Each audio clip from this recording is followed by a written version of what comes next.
আস্তাগফিরুল্লাহ। মানে কতটা নির্লজ্জ আপনি কোন।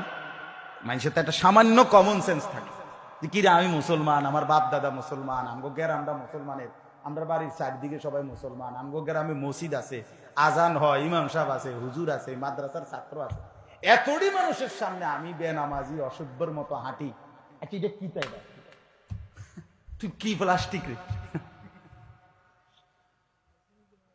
এটা কি মানুষ রে, এটা আপনি বুঝছেন না? এটা তো মানে ন্যূনতম লজ্জা নাই, কারণ ন্যূনতম সরব না, এটা এটা একদম বেসরব, একদম বেহায়া, বেনামাজি একদম বেহায়া। ওরে জঙ্গলে মানায়, ওরে জঙ্গলে মানায়, ওরে হাইওয়ান জানোয়ারদের সাথেই মানায়। উলাইকা কাল আনআম, আল্লাহ বলছে মনের ইচ্ছে মতো যে চলে, কোরআনের আয়াত এটা বন্ধু, সে জানোয়ারের মতো। কিসের মতো?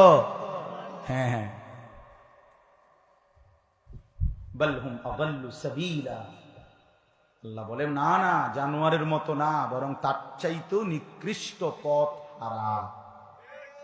সে মঞ্জিল চেনে না, গন্তব্য চেনে না, ঘর চেনে না, কোথায় ফিরে যাবে শেষ পর্যন্ত তাও জানে না। আল্লাহ আমাদেরকে মাফ করে দেন। فخلف من بعدهم خلف أضاعوا الصلاة واتبعوا الشهوات فسوف يلقون غيا।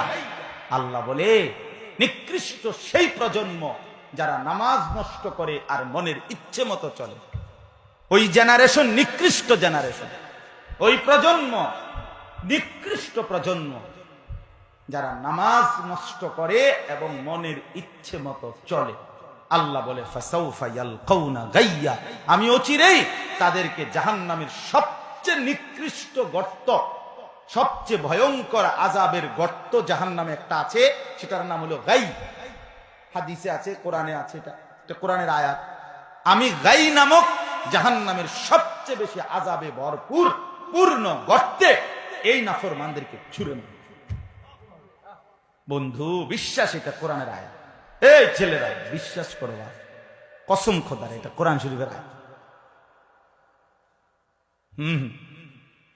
সত্য করে বলে, আমি কালকে হজের থেকে আইছি, হাজি সাহেব কি আর উল্লাহটা কয়